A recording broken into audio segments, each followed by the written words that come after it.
Ya, assalamualaikum warahmatullahi wabarakatuh. Kembali lagi bersama kita kelompok desain grafis. Ya, kita di sini membahas tentang bisnis plan desain grafis perusahaan Sinar Desain berbasis web. Dan di sini ada teman-teman saya dalam membangun bisnis ini. Di sini ada yang pertama itu ada Aksari Ilhami, yang kedua ada Arli Sofian, yang ketiga ada Dedi Kurniawan, yang keempat ada saya sendiri yaitu Dedi Gunawan. Oke, kita lanjut saja ke slide selanjutnya. Di sini ada nama perusahaan. Di sini nama perusahaannya ada Sinar Desain bergerak di bidang desain grafis, dan di sini adalah jenis produk kita yaitu ada toko online atau e-commerce. Dan Anda bisa lihat sendiri di sini ada alamat perusahaan saya yaitu Gang Tambora 1 nomor 32 Sumbawa. Dan di sini ada nomor teleponnya juga. Ada 085 253 384 870. Nanti kita taruh di deskripsi. Oke, lanjut saja. Di sini ada belanja merupakan kebutuhan bagi setiap orang, entah itu kebutuhan primer maupun keperluan sekunder. Kalau zaman dahulu orang belanjanya ke toko atau ke pasar, tapi dalam perkembangannya semua mulai berubah. Sekarang serba mudah, tak perlu lagi pergi kemana-mana sekedar untuk memenuhi kebutuhan.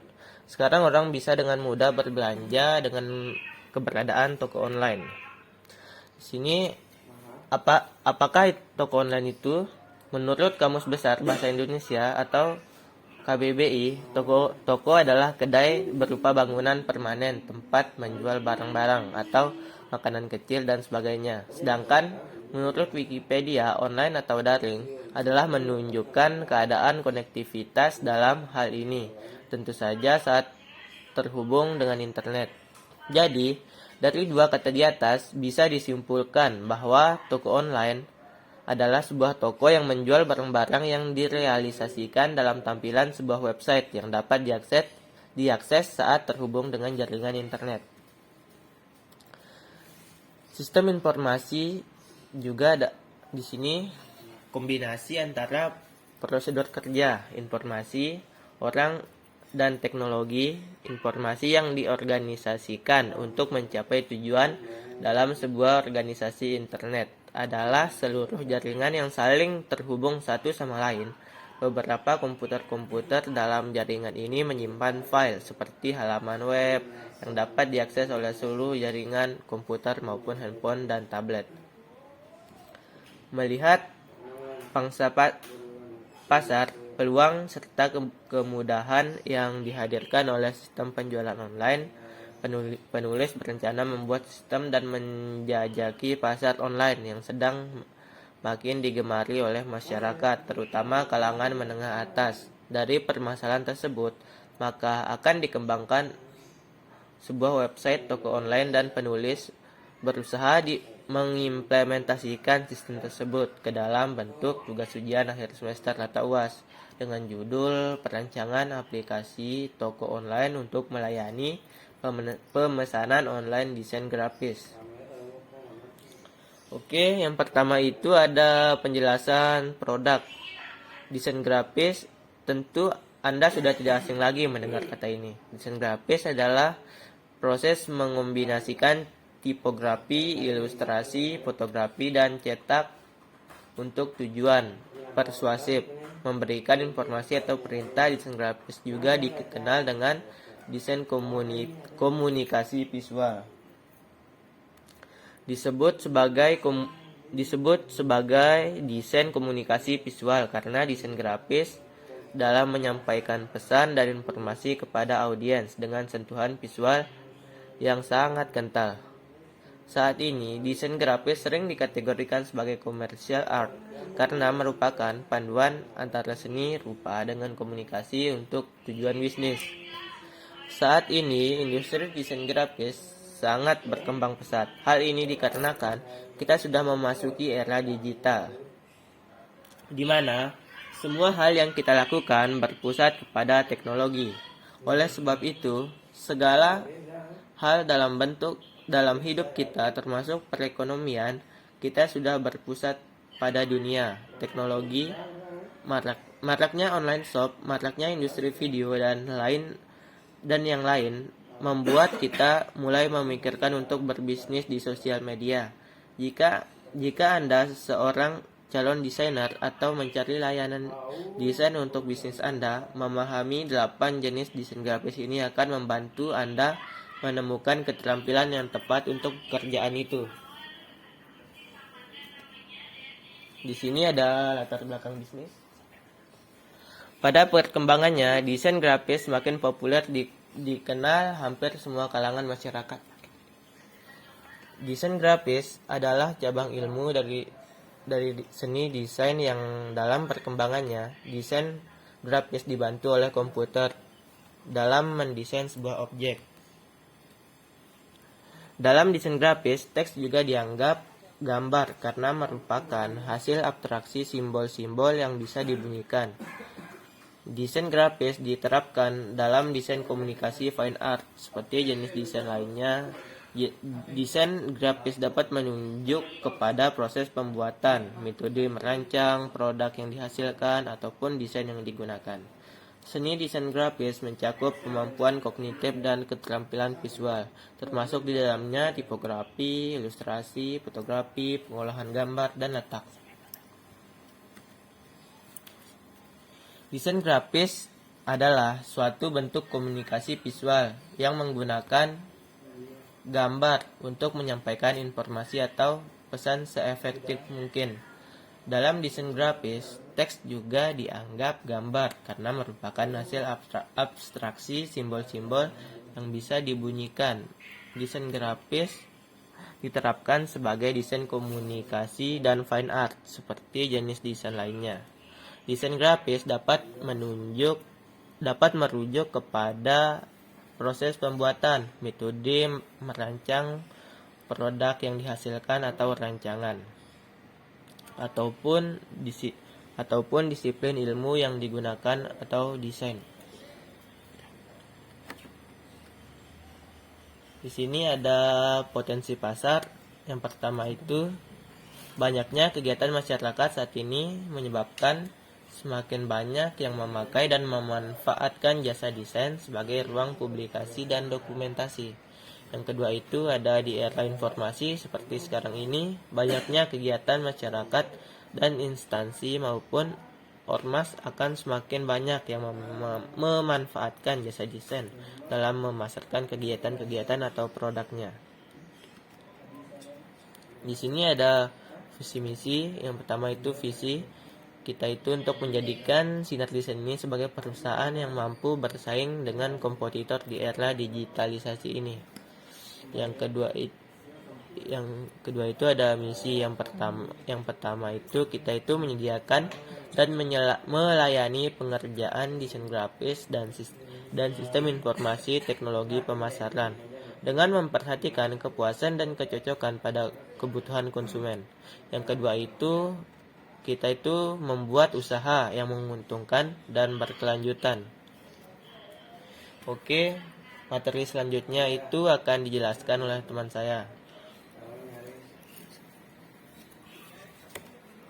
Ya, assalamualaikum warahmatullahi wabarakatuh. Di sini saya akan melanjutkan materi yang telah disampaikan teman saya. Di sini saya akan menjelaskan tentang analisis SWOT. Pengertiannya, analisis SWOT adalah sebuah bentuk analisa situasi dan kondisi yang bersifat deskriptif atau memberi gambaran.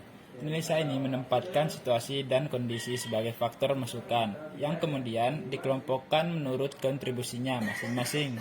Satu hal yang harus diingat baik-baik oleh para pengguna analisis SWOT bahwa analisis SWOT adalah semata-mata sebuah alat analisa yang ditujukan untuk menggambarkan situasi yang sedang dihadapi atau yang mungkin akan dihadapi oleh organisasi dan bukan sebuah alat analisa ajaib yang mampu memberikan jalan keluar yang kespleng bagi masalah-masalah yang dihadapi oleh organisasi.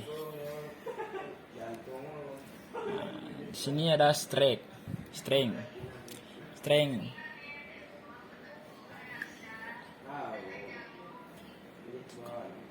adalah situasi atau kondisi yang merupakan kekuatan dari organisasi atau program pada saat ini. Nah, di sini ada keunggulannya. Mampu memenuhi keinginan konsumen. Hasil desain menarik dan beda dari yang lain. Desain yang tepat. Weakness di sini adalah situasi atau kondisi yang merupakan kelemahannya. Dari organisasi atau program pada saat ini kelemahannya itu pertama masih awam dalam memulai bisnis. Kedua, pengalaman bisnis masih tergolong minim atau belum bisa apa-apa. Ketiga, masih terus belajar dalam mengolah gambar bitmap.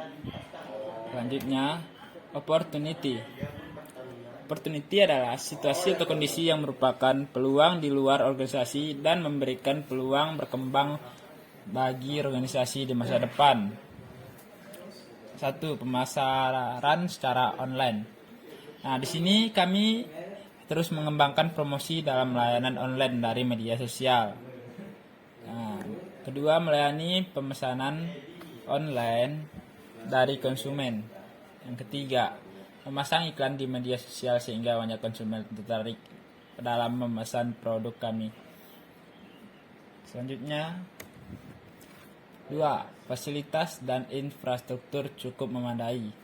Bahan baku dan peralatan yang digunakan komputer dengan spesifikasi Intel Core i5, hard disk 1 TB, RAM 8 GB, CD-RW 3 GB, grafik 64 MB. 3. Dukungan dari konsumen. Selain peralatan dan karyawan yang mendukung, konsumen juga berperan penting dalam berjalannya bisnis ini karena mereka juga bisa memberi tahu ke calon konsumen yang lainnya. 4. Kondisi ekonomi. Jadi di jasa desain grafis ini tidak membutuhkan banyak biaya.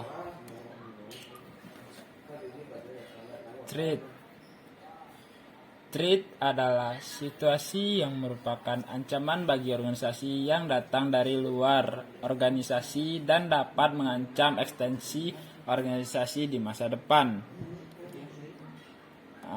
Pertama, usaha sejenis.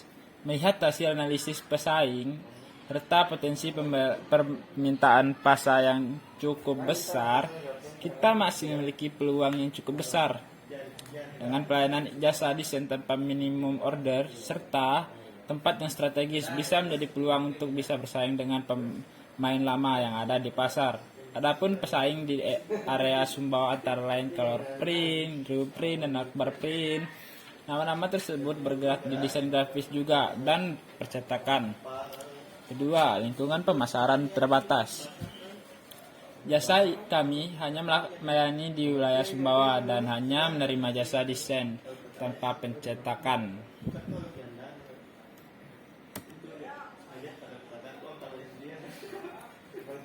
Ya, selanjutnya materi ini akan dibahas oleh teman saya. Oke, saya Dedi Kurniawan akan melanjutkan pembahasan mengenai bisnis model dan strategi pemasaran. Yang pertama di sini kita membahas tentang ini ya, tentang customer segment atau segmen konsumennya. Jadi di sini segmen utamanya kita itu bertuju kepada masyarakat umum ya, atau instansi-instansi dan organisasi masyarakat yang ada di Kota Sumbawa Besar. Nah, jadi seperti yang kita tahu nih teman-teman, masyarakat umum atau instansi-instansi sering membutuhkan kayak baliho, poster dan seterusnya untuk memajukan usaha masyarakat atau instansi yang sedang akan melaksanakan sebuah rapat atau acara tertentu ya teman-teman. Jadi kita fokusnya di masyarakat umum, instansi dan organisasi masyarakat yang tentunya ada di Sumbawa Besar. Kemudian yang kedua itu ada value proposition. Di sini lebih mudah membuat desain atau logo sesuai keinginan, gampang mencari tempat desain dan memudahkan pelanggan menemukan tempat mendesain. Nah, itu adalah nilai tersendiri buat kita ya. Kita tuh gampang dicari ya, karena lokasinya berada di pusat kota. Kemudian yang ketiga itu channel. Kita itu memakai media sosial ya teman-teman. Jadi di media sosial ini kita menjelaskan tentang desain grafis ini kepada para pelanggan. Kemudian yang keempat itu ada customer relationship. Hubungan antar konsumen ya, hubungan konsumen. Nah, di sini kita mungkin nanti akan mengadakan ya promo di bulan atau hari-hari tertentu, misalnya hari perayaan tertentu atau hari libur nasional seperti itu ya. Kemudian di sini ada pengertian strategi pemasaran. Nah, di sini strategi pemasaran adalah pendekatan pokok ya yang akan digunakan oleh unit bisnis dalam mencapai sasaran yang telah ditetapkan terlebih dahulu, yang di dalamnya tercantum keputusan pokok mengenai target pasar, penempatan produk di pasar, bauran pemasaran, dan tingkat biaya pemasaran yang diperlukan. Nah, gitu teman-teman. Kemudian perumusan strategi pemasaran dilakukan setelah mengidentifikasi faktor internal dan eksternal dari usaha yang bermuara pada peningkatan volume penjualan, dan pelaksanaannya disesuaikan dengan jumlah dana ya, sifat pasar, jenis produk, dan siklus kehidupan barang. Nah, jadi kita menentukan strategi pemasaran ini setelah kita melakukan analisis SWOT ya teman-teman, yang tadi sudah dijelaskan oleh teman saya, ada SWOT itu tadi ya. Kemudian di sini ada strategi dan rencana pemasaran. Di sini kita menggunakan media sosial atau sosial media. Marketing sosial media atau pemasaran media sosial adalah bentuk pemasaran digital yang menggunakan platform sosial dan situs web jaringan untuk mempromosikan produk atau layanan organisasi melalui cara berbayar dan tidak berbayar.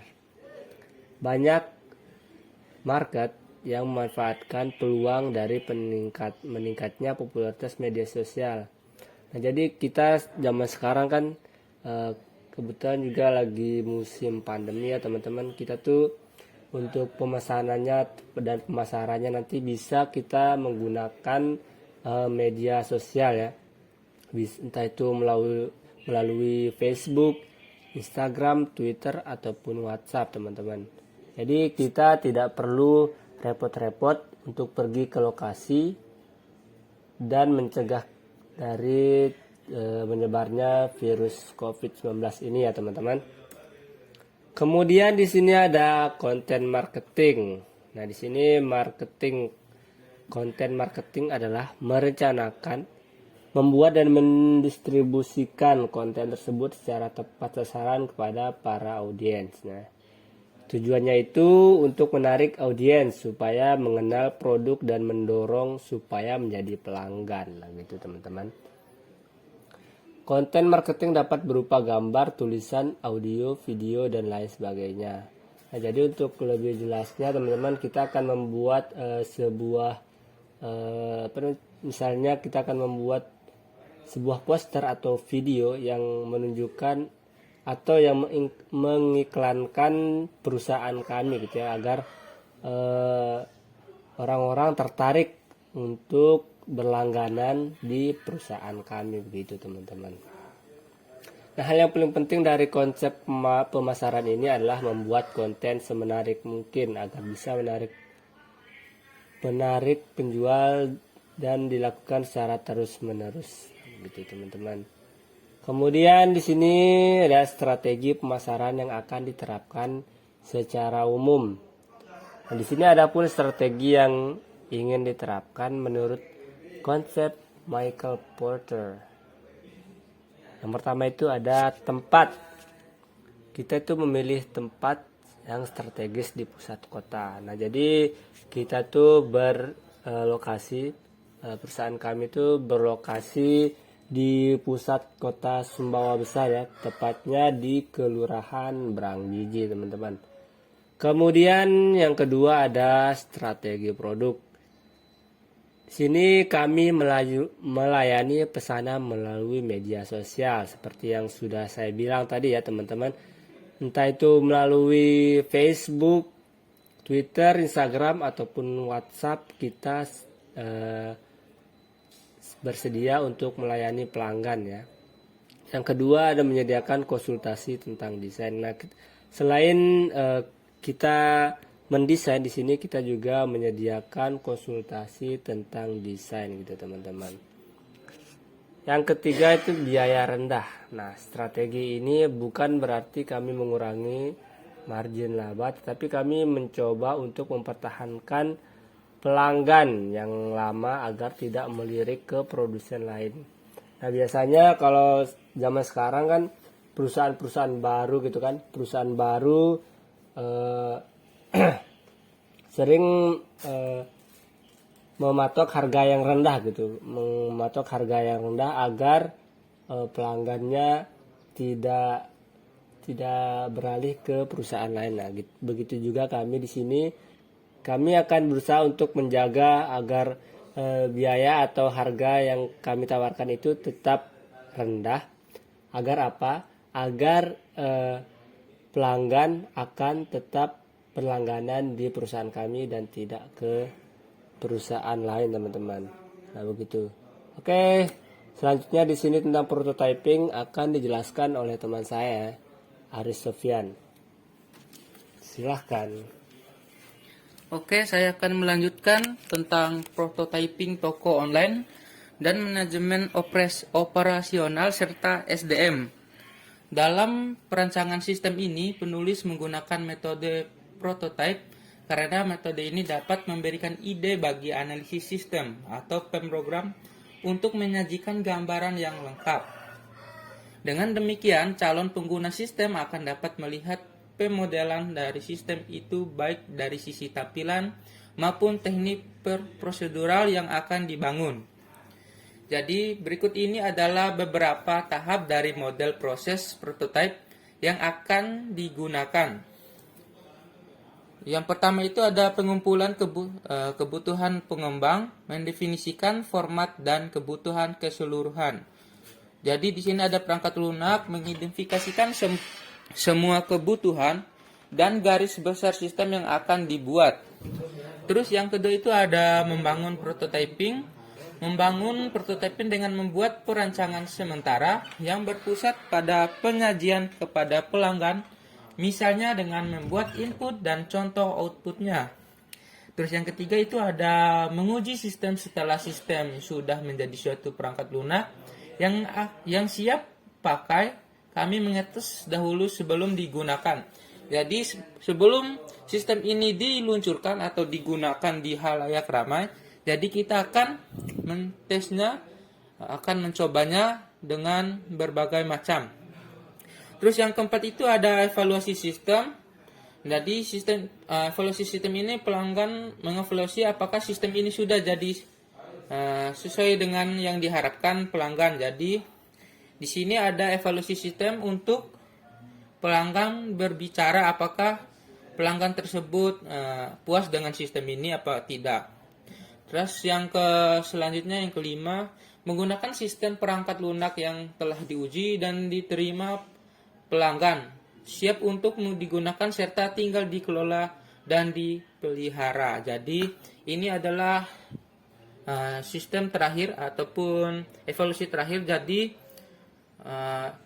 sebuah sistem itu sampai dipelihara. Jadi ini adalah finish dari aplikasi tersebut. Terus yang selanjutnya itu adalah gambaran toko online. Jadi di Sinar Desain ini adalah bisnis yang kami jalankan adalah sebuah toko online yang menawarkan jasa desain grafis seperti gambar di bawah ini. Jadi ini adalah bagian-bagian produk dan harga dari Sinar Desain ataupun ide bisnis kami. Yang pertama itu ada desain spanduk dengan harga 50.000 dan desain sertifikat itu 15.000 dan teman-teman bisa langsung lihat di gambar berikut ini ya. Terus selanjutnya itu ada agar produk yang kami jual bisa dikenal oleh orang banyak serta mempermudah masyarakat dalam mencari dan memeliharanya atau membelinya. Dan ini adalah interface dari toko online kami. Jadi kita membuat perencanaan, yaitu ada tampilan dari halaman login. Ini adalah tampilan awal halaman login pada aplikasi pemesanan produk di toko online Sinar Desain, sehingga bisa masuk ke aplikasi dengan username dan password. Jadi yang teman-teman kalau belum memiliki akun ataupun belum memiliki username-nya, jadi bisa mengklik daftar di sini. Ada tanda kata di sini, jadi teman-teman langsung klik. Kalaupun sudah ada username, langsung login dan masukkan passwordnya. Nah, setelah masuk ke login, ini adalah tampilan umum pada aplikasi yang kami buat. Ada beberapa menu yang kami sediakan seperti jenis desain, daftar harga, konsultasi, dan pemesanan. Jadi di sini kalau kita klik jenis desain, maka akan muncul halaman di sebelah kanannya seperti gambar di sebelah kanannya, yaitu Sinar Desain. Desain akan muncul pilihan desain spanduk, desain sertifikat, desain stiker, desain video dokumenter, desain cover, desain pamflet, desain poster, desain kartu nama, dan yang terakhir itu ada desain X-banner. Nah, ini adalah interface ketika memilih menu jenis desain.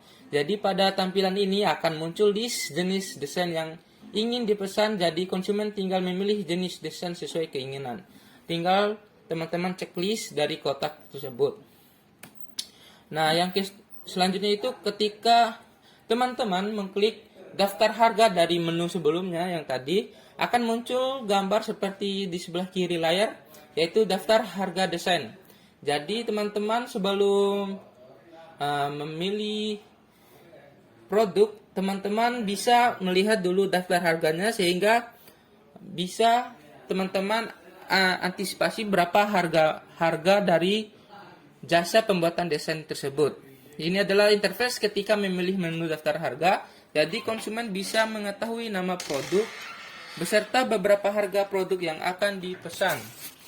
Terus yang selanjutnya itu ada ini adalah interface ketika memilih menu konsultasi. Jadi di menu sebelumnya ketika teman-teman memilih menu per konsultasi, jadi akan muncul menu gambar ataupun interface sebagai berikut. Kayak gambar sebelah kanan ini ada gambar keyboard, ada gambar chat. Di sini ada konsumen. Jadi konsumen ini bisa menanya ataupun merequest warna ataupun logo itu, apakah logo itu dibuat untuk logo perusahaan ataupun tim ekspor barangkali. Nah, terus admin akan meresponnya. Ini adalah interface ketika memilih menu konsultasi. Jadi di sini konsumen bisa memesan produk sesuai selera atau keinginan dari si pelanggannya langsung dan akan direspon oleh admin. Yang kedua itu ada menu pemesanan. Jadi ketika teman-teman memilih menu pemesanan, akan muncul tampilan sebagai berikut, yaitu ada ini contohnya ada ketika teman-teman pilih desain kartu nama, terus sama desain spanduk. Jadi berapa jumlahnya, tinggal pilih jumlah barang ataupun produk yang teman-teman inginkan. Ini adalah interface ketika memilih menu pemesanan. Jadi barang yang sudah dipilih di menu jenis desain akan muncul di sini beserta pilihan berapa banyak produk itu dipesan.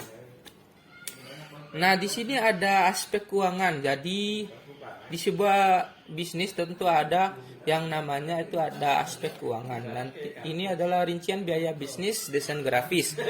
Dalam memulai bisnis ini, perusahaan Sinar Desain ini harus mengeluarkan anggaran untuk beberapa keperluan seperti komputer, wifi, dan software desain dan lain-lain yang akan dijelaskan secara lebih rinci di tabel di bawah ini. Adapun investasi yang diperlukan itu ada komputer dengan jumlah 2 dengan harga satunya itu ada 10 jutaan. Nah, yang wifi ini satu dengan harga satunya itu 600.000. Jadi di sini soft design itu rata-rata menggunakan software desain gratis. Jadi harga dari total keseluruhan itu ada 20.600.000. Nah, di sini ada total biaya yang dikeluarkan oleh perusahaan Sinar Desain untuk pengurusan biaya operasional adalah sebesar 20.600.000 rupiah. Sumber pendapatan. Di sini ada pembagian laba per bulan itu ada 5%. Di sini ada pendapatan per bulan. Pembagian laba itu 2 juta rupiah dengan jumlah 2 juta rupiah. Keuntungan usaha modal awal 20.600.000 rupiah. Nah, analisis PBP atau payback periode. Modal awal itu ada 20.600.000 rupiah dibagi dengan 2 juta ataupun total keuntungan terus dikali 1 bulan. Jadi modal akan kembali kurang lebih dalam jangka waktu 10,3 bulan. Jadi 10 bulan beberapa hari gitu. Terus yang selanjutnya itu yang terakhir itu kesimpulan dan saran. Kesimpulan. Aplikasi Sinar Desain merupakan suatu jenis aplikasi pemasaran produk atau jasa berbasis web yang dirancang sesuai dengan keinginan serta permasalahan yang ada di tengah masyarakat. Kami juga memberikan tampilan-tampilan menarik serta menu-menu yang tentunya memudahkan bagi konsumen dari aplikasi ini. Aplikasi ini bertujuan membantu mempermudah masyarakat dalam mendapatkan hasil desain grafis sesuai keinginan dan keperluannya. Terus ada saran di sini dari kelompok kami. Dari Sinar Desain, aplikasi ini mempermudahkan masyarakat khususnya yang berada di Sumbawa dalam mendapatkan hasil desain grafis yang bagus dan mudah. Karena di aplikasi ini dilengkapi dengan berbagai macam menu pilihan dari jenis desain hingga biaya desain dari jenis desain yang ingin kita buat. Selain itu ada menu konsultasi di mana di menu tersebut adalah tempat tanya jawab antara konsumen dengan admin dari aplikasi Sinar Desain sehingga menghasilkan desain grafis sesuai dengan keinginan si pelanggan. Mungkin demikian hasil presentasi dari bisnis plan Sinar Desain. Kurang lebihnya mohon maaf. Wassalamualaikum warahmatullahi wabarakatuh.